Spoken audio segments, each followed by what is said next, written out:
உணவு சரித்திரம் எழுதியவர் முகில். பகுதி 13. கப்பக்கிழங்கு புராணம். உணவு தேவைக்காக ஆதி மனுஷன் செஞ்ச பழமையான தொழிலில் ஒன்று தான் கிழங்கு அகழறது. கூட்டமாக கிளம்பி போயிட்டு கிழங்கெல்லாம் தேடுவாங்க. வெளியில் தெரிகிற செடியை பார்த்தே மண்ணுக்குள்ளே எவ்வளோ பெரிய கிழங்கு இருக்குன்னுட்டு யூகிக்கிற தன்மை இந்த பழங்குடி மக்களுக்கு இருந்தது.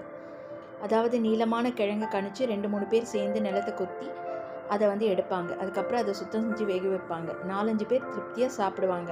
அவ்வளவுதான். அன்னைக்கு தினத்துக்கான breakfast, lunch, evening tiffin, dinner எல்லாமே முடிஞ்சுது. அதுவே பசியையும் அடக்கி உடலுக்கு தேவையான சத்தையும் கொடுத்துரும். இப்படி காலமாக மக்களோட பசி அடக்கி வர ஒரு வகை கிழங்கு பற்றியது தான் இது. அது பேர் மரவள்ளி கிழங்கு. மரவள்ளி கிழங்கு, மரிச்சீனி கிழங்கு, குச்சிக்கிழங்கு, குச்சிவள்ளி கிழங்கு, கப்பக்கிழங்குன்னு ஏலேலை கிழங்கு, இதெல்லாம் தமிழகத்தில் இருக்கிற வேறு பெயர்கள். மரவள்ளி கிழங்கோட வரலாறு சுமார் 7000 வருஷம் பழமையானது. மெக்சிகோ குடா பகுதியில் சான் ஆண்ட்ரிஸ் அப்படின்ற தொல்லியல் களத்தில் கிறிஸ்து பிறக்கிறதுக்கு முன்னாடி 6600 வருஷத்துக்கு முன்னாடி இருந்த மரவள்ளி தாவரத்தோட மகரந்த பொடியை கண்டெடுத்திருக்காங்க. ஆக அப்போவே மனுஷன் தன்னோட அன்றாட உணவு தேவைக்காக மரவள்ளியை பயிரிட ஆரம்பிச்சிட்ருக்கான்றது தெரியறது.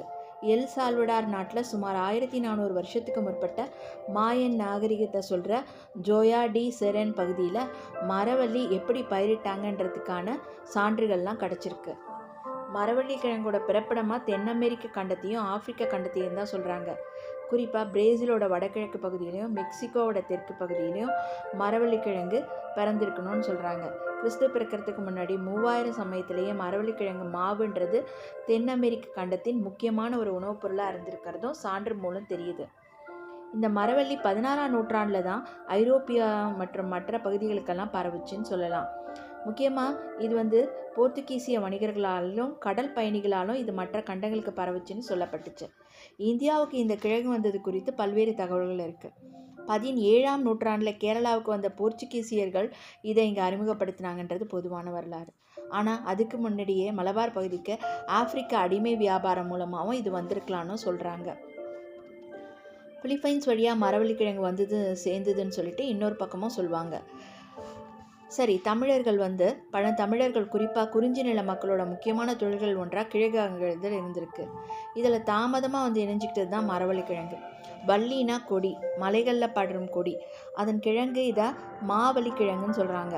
கொடியின் வேரில் விளையிற இனிமையான சுவை கொண்ட கிழங்க சக்கரவள்ளி கிழங்குன்னு சொல்கிறாங்க. வெற்றிலை கொடி போன்ற ஒரு தாவரத்தோட வேரில் விளையிற கிழங்க வெற்றிலை வள்ளி கிழங்குன்னு சொல்கிறாங்க. யானையோட காலளவு பருமன் கொண்ட இன்னொரு கிழங்கு ஆனவள்ளி கிழங்குன்னு சொல்கிறாங்க.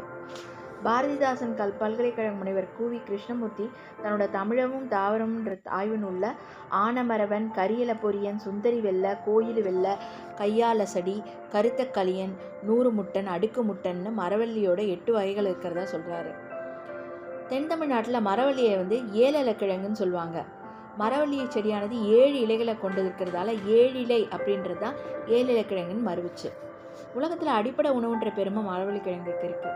உலக அளவில் பொருளாதார முக்கியத்துவம் வாய்ந்த முதன்மையான பெயரில் மரவள்ளி கிழங்கு இருந்திருக்கு. ஏன்னா அரிசி தட்டுப்பாடு நிலவர பல வளரும் நாடுகளில் மக்களோட அடிப்படை உணவாக இதுவாகவே இருந்திருக்கு. மரவள்ளியில் பல வகையில் இருக்குது. உலகில் ஆப்பிரிக்க கண்டத்தில் தான் மரவள்ளி அதிகம் விளையுது. சுமார் 100 மில்லியன் டன். அடுத்த இடம் ஆசிய கண்டத்துக்கு. இதில் அதிகமாக ஏற்றுமதி செய்யும் நாடு எதுனா தாய்லாந்து. வளமான மண் தேவையில்லை, தகுந்த தட்பவெப்பநிலை தேவையில்லை, நிறைய தண்ணீர் தேவையில்லை, எந்த விதமான சூழ்நிலையிலும் வளரும் சமர்த்து பயிர் தான் மரவள்ளி. அதனால் பனிப்படர்ந்த பிரதேசங்கள் தவிர உலகத்தோட எல்லா பகுதியிலையும் இது விளையுது. உலக மரவள்ளி உற்பத்தியில் இந்தியாவோட பங்கு 6% இருக்குது. பஞ்சமும் கிழங்கும். ஆப்பிரிக்க கண்டத்தில் பின்தங்கிய நாடுகளில் மக்கள் அரிசிக்கு பதிலாக இந்த மரவள்ளி கிழங்கு மட்டும்தான் பயன்படுத்துகிறாங்க. ஆப்பிரிக்காவோட கானா நாட்டில் விளையிற பயிரில் 46% மரவள்ளி கிழங்கு தான். எல்லா விவசாயியுமே மற்ற பயிர்களோட மரவள்ளியும் சேர்த்து பயிரிடுறாங்க. கடுமையான வறட்சி காலங்களில் மரவள்ளி தாவரம் உறங்கும் நிலைக்கு போயிடும். மற்ற தாவரங்கள் மாதிரி வாடி சுருங்கி எல்லாம் போயிடாது. 3 வருஷம் அதே மாதிரி உறங்கிக்கிட்டே இருந்து எப்போ தண்ணி கிடைக்குதோ அப்போ திரும்பவும் முளைச்சி வந்துடும். 19ஆம் நூற்றாண்டில் பிற்பகுதி தென்னிந்தியாவில் பெரும் வறட்சி இருந்தது. அப்போ திருவிதாங்கூர் சமஸ்தானத்தில் கடும் பஞ்சம் ஏற்பட்டுச்சு. அப்போ பஞ்சம் தலைவிரித்து ஆடிச்சு. அரிசிக்கு பதிலாக மக்களுக்கு என்ன உணவு கொடுக்கலான்னுட்டு ராஜா யோசிச்சார். அப்போது தன் மந்திரிகளோட ஆலோசனை செஞ்சார். இலங்கைக்கு தொடர்பு கொண்டு அங்கேருந்து கப்பலில் மரவள்ளி கிழங்கு வரவழைச்சார். தென் அமெரிக்காவிலேருந்து வரவழைச்சாருன்னு சொல்லுவாங்க. கேரள மக்களோட பசியையும் போக்கி பஞ்சத்துலேருந்து நிவாரணம் கொடுத்தது மரவள்ளி கிழங்கு தான். பசிப்போக்க கப்பலில் வந்துறங்கிய கிழங்குன்றதால கப்பல் கிழங்குன்னு சொல்லப்பட்டு பின்பு டங் ஸ்லிப் ஆகி கப்பக்கிழங்குன்னு ஆச்சு. கம்பு போன்ற தாவரம், அதில் விளையிற கிழங்கு கம்பு கிழங்குன்னு சொல்லுவாங்க. இன்றைக்கி மரவள்ளிக்கிழங்கு மாவில் இருந்து தயாரிக்கப்பட்ட அரிசி தான் நமக்கு தெரிந்த ஜவ்வரிசி. ஆனால் அந்த காலத்தில் ஜவ்வரிசி தயாரிப்பின் மூலப்பொருளை என்னென்னா பதநீரை காய்ச்சுவதன் மூலம் கிடைக்கிற மாவு சேகோ. இதிலிருந்து தான் முதல்ல ஜவ்வரிசி வந்து தயாரித்தாங்க. கிபி 1025 இருந்த பழமையான கன்னட இலக்கிய நூல் ஒன்றில் படலிஜ் அப்படின்ற சொல்லி இடம்பெற்றிருக்கு. இது ஜவ்வரிசி குறிப்பதாக இருக்கலாம். இது முத்துப்போகல இருந்ததாகவும் இதோட பால் சேர்த்து ஒரு பாயசம் செய்யப்பட்டதாகவும் குறிப்புகள்லாம் இருக்குது. தென்னிந்தியாவில் பாயசம் தயாரிக்க தான் ஜவ்வரிசி அதிகம் பயன்படுத்தப்படுது. ஆனால் வங்கத்தில் பிரதான உணவுக்கான அரிசியாகவே இது பயன்படுது. பனைப்பொருட்களான சேகோ மாவு கொண்டு உருவாக்கப்பட்டதான் நிஜ ஜவ்வரிசின்னு பார்த்தோம். அது எப்படி மரவள்ளிக்கிழங்கு மாவாக வந்துச்சு தெரியுமா? 2ஆம் உலகப் போர் சமயத்தில் உலகெல்லாம் உணவு தட்டுப்பாடு ஏற்பட்டுச்சு. கப்பலில் ஆயுதங்களையும் தடவாளங்களையும் மட்டுமே ஏற்றுறதுக்கு வழி இருந்துச்சு. உணவுப் பொருள் பற்றாக்குறைலாம் ஏற்பட்டுச்சு. எல்லா கப்பலும் இதில் முழுகுச்சு. இதனால் இந்தியாவிலையும் பல உணவுப் பொருட்களோட இறக்குமதி தடைப்பட்டது. இதில் முக்கியமானது மைதா மாவும் ஜவ்வரிசியும் தான். கடும் பற்றாக்குறை. உலகப் போர்னால் உருவாகிய பற்றாக்குறை காரணமாக பல தேச மக்கள், பல நாட்டு இராணுவ வீரர்கள் முக்கிய உணவாக மரவள்ளிக்கிழங்கு தான் இருந்தது. இதனால் மரவள்ளி மாவு கொண்டு ஜவ்வரிசி தயாரிக்கிறது நிறுத்தி வைக்கப்பட்டிருந்தது. இந்த சமயத்தில் தான் சேலத்தை சேர்ந்த மாணிக்க செட்டியார் என்ற மீன் வியாபாரி கொச்சினுக்கு வியாபார நிமித்தமாக போனார். அங்கே மக்கள் மைதா மாவுக்கு பதிலாக மரவள்ளிக்கிழங்கு மாவை பயன்படுத்துறத பார்த்தாரு. உடனே தோல் சிவ எந்திர உணத்தை வாங்கிட்டு வந்தார். அங்கேருந்து எடுத்துகிட்டு வந்து மரவள்ளிக்கிழங்கு மாவு தயாரித்தார். அதை விற்க ஆரம்பித்தார். ஓஹோன்னு போச்சு. போப்பட் ஷால்ன்ற மலேசியருக்கு சேகோன்ற ஜவ்வரிசி வியாபாரம் தான் தொழில். அவர் பதநீர்லேருந்து தயாரிக்கப்பட சேகோ தான் அவருக்கு முதல் வியாபாரம். அவர் இப்படியே வியாபாரம் செஞ்சிட்ருக்கும் பொழுது அதனோட வரத்து குறைஞ்சிது. அதனால் அவர் இங்கே வந்தார். இங்கே வந்து சேலத்துக்கு மாவு கிடைக்கல அவருக்கு. உடனே அவர் இந்த முத்துராமலிங்கத்துக்கிட்ட மாணிக்கம் செட்டியார்கிட்ட போயிட்டு அவர் மாவு கேட்டார். அவரும் மாவு கொடுத்தாரு. மரவள்ளிக்கிழங்கு மாவை கொண்டு சேகோ தயாரிக்க முடியுமான்னு அவர் சோதனை செய்ய விரும்பினார். தூளி போல் துணியை கட்டி அதில் மரவள்ளிக்கிழங்கு மாவை கொட்டி முன்னும் பின்னும் அசைச்சு பார்த்தார். தாலாட்டு பாடுற மாதிரி. கொஞ்ச நேரத்தில் மரவள்ளி மாவு குருணையாக சின்ன சின்ன உருண்டையாக உருவாச்சு. அந்த குருணையை சேகரித்து ஒரு செப்பு பாத்திரத்தில் போட்டு வறுத்தார். புதிய சேகோ உருவாச்சு.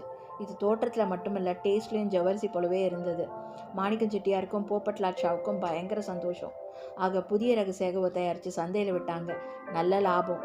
ஆனால் அது மரவள்ளி மாவில் தயாரிக்கப்பட்டதுன்றது சீக்ரெட்டாக அவங்க யார்கிட்டையும் சொல்லவே இல்லை. ரொம்ப காலம் அது சீக்ரெட்டாகவே இருந்தது. தமிழ்நாட்டில் சுமார் 85,000 ஹெக்டேர் பரப்பளவு உள்ள மரவள்ளி பயிராகுது. இதில் சேலம், நாமக்கல் மாவட்டங்களில் முன்னிலையில் இருக்குது. மரவள்ளிக்கிழங்கு அடிப்படையாக கொண்ட தொழில் மையங்களாக சேலமும் நாமக்கலமும் அரை நூற்றாண்டுக்கு மேலே இருந்து வருது. அப்பளம், ஜவ்வரிசி, மரவள்ளி சிப்ஸ் தயாரிப்பு போன்ற தொழில்கள் இங்கே தான் நடக்குது. ஜவ்வரிசிக்கும் பாயசத்துக்கும் கூட சம்பந்தம் உண்டு. ஆனால் ஜவ்வரிசிக்கும் தேநீருக்கும் இருக்குது. 1988 தைவானோட டைச்சிங் நகரம் சன்சு டேங் அப்படின்ற ஒரு பந்தாவான ஒரு டீ ஹவுஸ் இருந்தது. அங்கே அவ்வப்போ பிஸ்னஸ்லாம் நடக்கும். அந்த டீ ஹவுஸில் ப்ராடக்ட் டெவலப்மெண்ட் மேனேஜராக இருந்த அம்மணி லின்யூசோ ஹூய் அன்று நடந்த ஒரு மீட்டிங்கில் பரிமாறப்பட்ட டீயில் இனிப்பூட்டப்பட்ட ஜவ்வரிசியும் சேர்த்து பரிமாற சொன்னாங்க. அந்த டீ எல்லாருக்கும் பிடிச்சு போனது. அது முதல் டீ ஹவுஸின் மெனுவில் ஜவ்வரிசி டீயும் நிரந்தரமாக குடிக்கொண்டுடுச்சு. உலகெல்லாம் மரவள்ளியும் அது சார்ந்த பொருளும் விதவிதமான உணவுகளாக சமைக்கப்படுது. நாமக்கல், திருச்செங்கோடு நகரங்களில் காலை உணவாக தமிழ்நாட்டில் வேற எங்கும் கிடைக்காத ஒன்று கிடைக்குது. அதுதான் மரவள்ளிக்கிழங்கு புட்டு. வெறுமனே பெயரை சொல்லாமல் புட்டை எங்கள் எழுத்தில் சமைச்சோம் கொடுத்துடலாம். 1/2 கிலோ மரவள்ளியை 1 மணி நேரம் ஊற வச்சு நல்லா கழுவி தோலை நீக்கணும். அப்புறம் அதை துருவிட்டு இட்லி தட்டில் தூவி 15 நிமிஷம் வேக வைக்கணும். அதுக்கப்புறம் அது கூட சர்க்கரையும் தேங்காயும் சேர்த்து சாப்பிடணும். மகாராஷ்டிரா மாநில மக்கள் மரவள்ளியை புனிதமான உணவான கருதுகிறாங்க. விரதம் முடித்து சாப்பிட்ற உணவாக சாபுதானா கஞ்சி அல்லது சாபுதானா உப்புமாவை தான் அவங்க சாப்பிட்றாங்க. பிரேசிலில் மரவள்ளி கேக் பிரபலம். கொலம்பியாவில் அவித்த மரவள்ளியோட அன்னாச்சிப்பூ, சர்க்கரை, கொய்யா ஜாம் சேர்த்து சாப்பிட்றாங்க. கரிபியன் தீவில் மரவள்ளி மாவில் செய்யப்படுற ரொட்டி பிரதானமான உணவு. அதன் பெயர் கசுபே.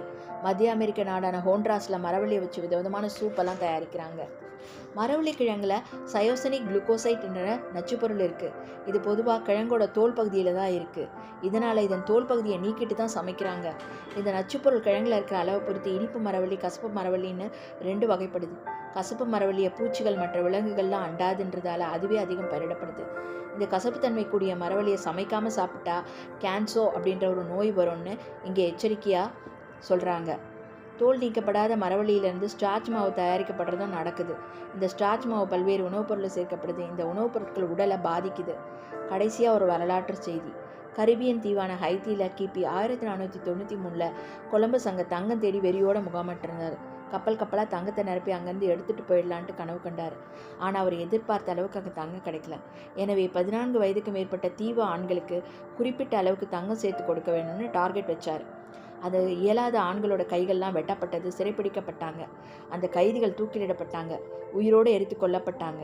ஸ்பானியர்களுக்கு பயந்த அந்த தீவு மக்கள் கூட்டம் கூட்டமாக தற்கொலை செஞ்சுக்கிட்டாங்க. அதுக்கு அவங்க உட்கொண்ட விஷம் தோல் நீக்காத கசப்பு மரவள்ளி கிழங்கு தான். அந்த 2 வருடங்களில் கொடூர கொலைகளால் தற்கொலைகளால் ஹைதி தீவோட மக்கள் தொகை பாதியாக குறைஞ்சதுன்னு கூட சொல்லலாம். நன்றி, வணக்கம். நாளை பார்க்கலாம்.